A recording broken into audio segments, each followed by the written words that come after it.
전능하사 천지를 만드신 하나님 아버지를 내가 믿사오며 그 외아들 우리 주 예수 그리스도를 믿사오니 이는 성령으로 잉태하사 동정녀 마리아에게 나시고 본디오 빌라도에게 고난을 받으사 십자가에 못 박혀 죽으시고 장사한 지 사흘 만에 죽은 자 가운데서 다시 살아나시며 하늘에 오르사 전능하신 하나님 우편에 앉아 계시다가 저리로서 산자와 죽은 자를 심판하러 오시리라. 성령을 믿사오며 거룩한 공예와 성도가 서로 교통하는 것과 죄를 사하여 주시는 것과 몸이 다시 사는 것과 영원히 사는 것을 믿사옵나이다. 아멘.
제19편 다윗의 시 인도자를 따라 부르는 노래.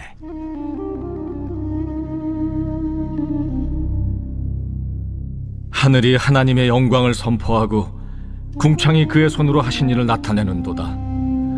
날은 날에게 말하고 밤은 밤에게 지식을 전하니 언어도 없고 말씀도 없으며 들리는 소리도 없으나 그의 소리가 온 땅에 통하고 그의 말씀이 세상 끝까지 이루도다. 하나님이 해를 위하여 하늘의 장막을 베푸셨도다. 해는 그의 신방에서 나오는 신랑과 같고 그의 길을 달리기 기뻐하는 장사 같아서 하늘 이 끝에서 나와서 하늘 저 끝까지 운행하며 그의 열기에서 피할 자가 없도다. 여호와의 율법은 완전하여 영혼을 소송시키며 여호와의 증거는 확실하여 우둔한 자를 지혜롭게 하며 여호와의 교훈은 정직하여 마음을 기쁘게 하고 여호와의 계명은 순결하여 눈을 밝게 하시도다. 여호와를 경외하는 도는 정결하여 영혼까지 이루고 여호와의 법도 진실하여 다 의로우니 금 곧 많은 순금보다 더 사모할 것이며 꿀과 송이꿀보다 더 달도다. 또 주의 종이 이것으로 경고를 받고 이것을 지킴으로 상이 크니이다. 자기 허물을 능히 깨달을 자 누구리요? 나를 숨은 허물에서 벗어나게 하소서. 또 주의 종에게 고의로 죄를 짓지 말게 하사 그 죄가 나를 주장하지 못하게 하소서. 그리하면 내가 정직하여 큰 죄과에서 벗어나겠나이다. 나의 반석이시요 나의 구속자이신 여호와여, 내 입의 말과 마음의 묵상이 주님 앞에 연락되기를 원하나이다.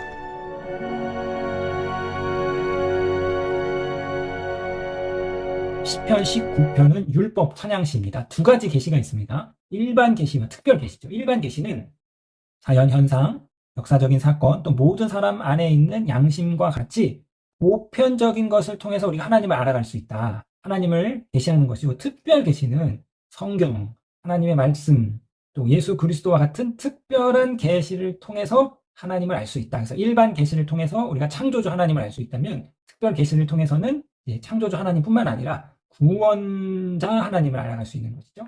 일반 계시를 통해서 우리가 보편적인 하나님을 알아갈 수 있다면, 특별 계시를 통해서는 인격적인 하나님을 만날 수 있다.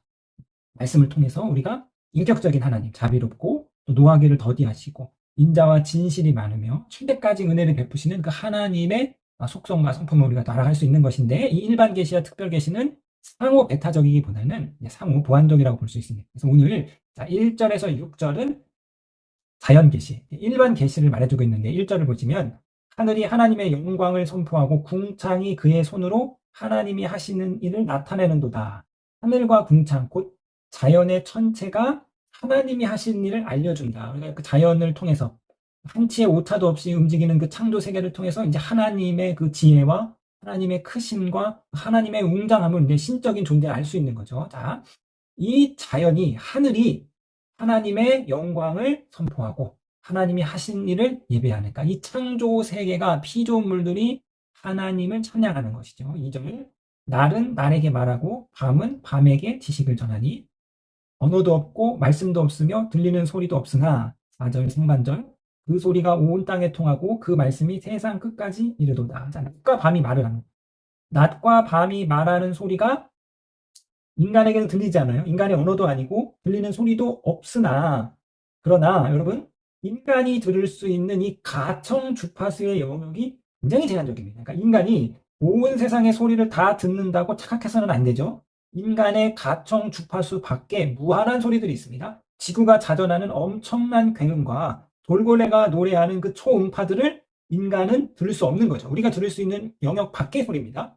이처럼 인간은 듣지 못하나 창조 세계가 하나님의 영광을 찬양하고 하나님을 아는 지식을 온 누리에 그렇게 울려 퍼뜨리고 있는 것이죠. 예수님께서 예루살렘에 입성할 때 수많은 사람들이 길에다가 자기 옷을 깔고 호산나, 오실 왕을 찬양했는데, 그것을 보고 예루살렘의 종교 지도자들이 이 찬양을 멈추게 하라, 왜 너가 찬양을 받느냐 이랬더니 주님께서 이들이 찬양하지 아니하면 돌들이 일어나서 찬양할 거다. 그러니까 이 창조 세계가, 이 피조물이 인간이 들을 수는 없으나, 인간의 언어는 아니나, 그러나 그들이 지금 하나님을 찬양하고 하나님을 예배하고 하나님을 아는 지식을 온 누리 가운데 퍼뜨리고 있는 것이죠. 계속해서 시인은 태양에 대해서 말하고 있는데, 이 태양은 고대 근동에서 강력한 신적 숭배의 대상이었습니다. 태양을 신으로 숭배하는 거죠. 그래서 이집트의 바로는 이 태양신 라의 천년이었어요. 그래서 태양은 모든 그 근동의 사람들이, 근동의 민족들이 숭배하는 신적인 존재라고 여겨졌는데, 그런데 성서는 신으로 숭배받는 이 태양을 철저하게 하나님의 피조물로 묘사하는데, 4절 하반절, 하나님이 해를 위하여 하늘에 장막을 베푸셨도다. 5절에서 6절, 해는 그의 신방에서 나오는 신랑과 같고 그의 길을 달리기 기뻐하는 장사 같아서 하늘 이 끝에서 나와서 저 끝까지 운행하며 그 열기에서 피할 자가 없도다. 이처럼 하나님이 태양을 만드시고 그 태양을 다스리셔서 태양이 온 하나님의 온 창조 세계를 이제 비추는 거죠. 자, 1절부터 6절이 이 자연 계시, 일반 계시, 자연이 이 창조 세계가 하는 말을 이야기했다면, 7절에서 10절은 특별 계시, 토라, 율법이 무슨 말을 하고 있는가. 그러니까 1절에서 6절이 자연이 어떠한 말을 하고 있는가, 이 창조 세계가 무슨 말을 하고 있는가를 들었다면, 7절부터 10절까지는 율법은 무슨 말을 하고 있는가. 보겠습니다. 7절 여호와의 율법은 완전하여서 영혼을 소생시키며 여호와의 증거는 확실하여 우둔한 자를 지혜롭게 말하며. 여호와의 율법 특별 계시죠? 하나님의 말씀이 무엇을 말하고 있는가? 하나님의 말씀 율법은 영혼을 소생시키고 지혜롭게 하는 말을 합니다. 계속해서 8절에서 9절 여호와의 교훈은 정직하여 마음을 기쁘게 하고 여호와의 계명을 순결하여 눈을 밝게 하시는도다. 여호와를 경외하는 도는 정결하여 영혼까지 이르고 여호와의 법도 진실하여 다 의로움이라. 하나님의 말씀은 완전하여서 영혼을 소생시키시고 확실하여서 지혜롭게 하고 정직하여 마음을 기쁘게 하며 순결하여 눈을 밝게 하고 정결하여 영혼까지 이르며 진실하여 다 의롭게 한다. 율법이 하는 말이에요. 그래서 10절 곧 많은 순금보다 더 사모할 것이며 꿀과 홍익꿀보다 더 달도다. 라는 이 시편의 이 저자는 이 시인에게 말씀은 궁극적인 가치입니다. 곧 많은 순금보다 더 사모할 것이 말씀이에요. 또한 시인에게 말씀은 최고의 즐거움입니다. 꿀과 꿀송이보다 더 단 것이 이 말씀이거든요. 사랑하는 성도님 여러분, 오늘날 현대인들에게 최고의 가치는 무엇입니까? 오늘날 현대인들의 최고의 즐거움은 무엇이에요? 행복이죠. 행복. 온 현대 온 사람들이 자기의 행복과 자기의 만족과 자아를 성취하기 위해서 그 자아를 추구하기 위해서 자아의 만족과 성취가 오늘날 최고의 가치이고 최고의 즐거움인데, 그런데 오늘 시편의 기자는 자아의 만족과 자아의 행복과 자아의 성취가 아니라 하나님의 말씀에 최고의 가치를 주고 하나님의 말씀이 내 삶의 최고의 행복이고 최고의 만족이다, 이렇게 이야기하고 있습니다. 이제 11절에서 14절 이제 끝으로 자연이 무슨 말을 하는가 들었고 율법이 무슨 말을 하고 있는가 들었고, 이제 11절에서 14절 인간이 무슨 말을 하는가, 무슨 말을 해야 되는가. 자, 11절 또 주의 종이 이것으로 경고를 받고 이것을 지킴으로 상이 크나이다. 그러니까 이것 말씀이죠. 말씀을 통해서 경고도 받고 또 말씀을 지킴으로 상도 받는다. 12절 자기 허물을 능히 깨달을 자 누구요? 나를 숨은 허물에서 벗어나게 하소서. 인간은 자기 기만의 천재라요. 스스로의 죄를 가리고 숨기는 거죠. 중이 자기 머리를 못 깎듯이 사람이 스스로 자기의 죄를 깨닫지 못합니다. 해가 온 피조세계를 비추듯이 진리의 말씀이 우리를 비춰야 우리의 허물과 죄를 깨달을 수 있습니다. 율법은 인간의 삶 전부를 꿰뚫는 겁니다. 율법 앞에서 자신의 허물을 감추고 숨길 수 있는 사람은 아무도 없습니다. 13절 또 주의 종에게 고의로 죄를 짓게 하지 마사 그 죄가 나를 주장하지 못하게 하소서. 그리하면 내가 정직하여 큰 죄과에서 벗어나겠나이다. 율법은 우리의 죄를 깨닫게 하여서 죄를 짓지 않도록 돕는 것. 이것이 바로 율법의 큰 기능입니다. 이것은 이제 바울이 로마서에서 말하고 있는 것이죠.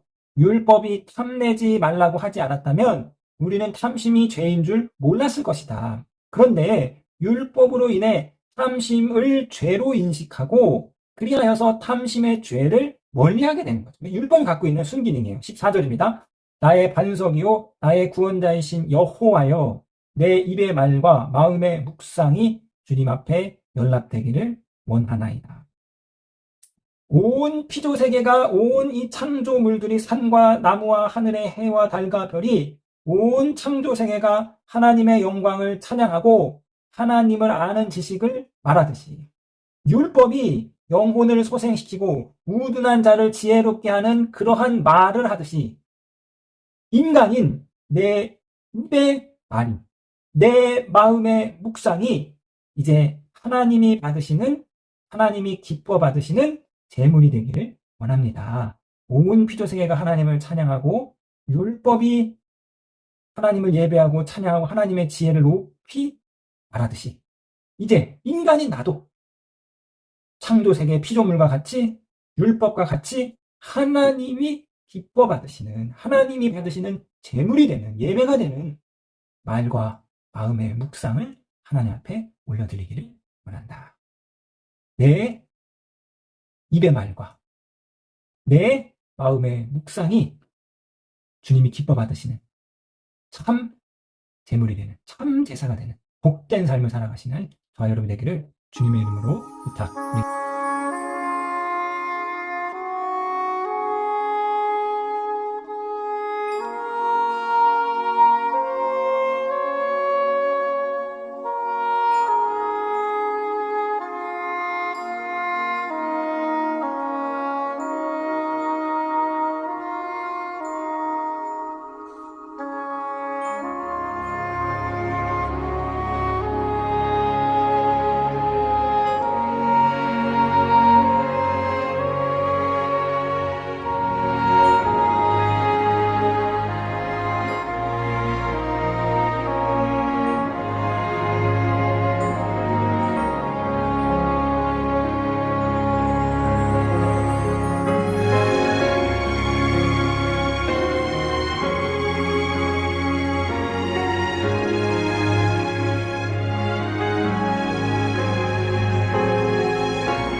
하늘에 계신 우리 아버지여, 이름이 거룩히 여김을 받으시오며 나라에 임하옵시며 뜻이 하늘에서 이룬 것 같이 땅에서도 이루어지이다. 오늘날 우리에게 일용할 양식을 주옵시고 우리가 우리에게 죄 지은 자를 사하여 준 것 같이 우리 죄를 사하여 주옵시고 우리를 시험에 들게 하지 마옵시고 다만 악에서 구하옵소서. 대개 나라와 권세와 영광이 아버지께 영원히 있사옵나이다. 아멘.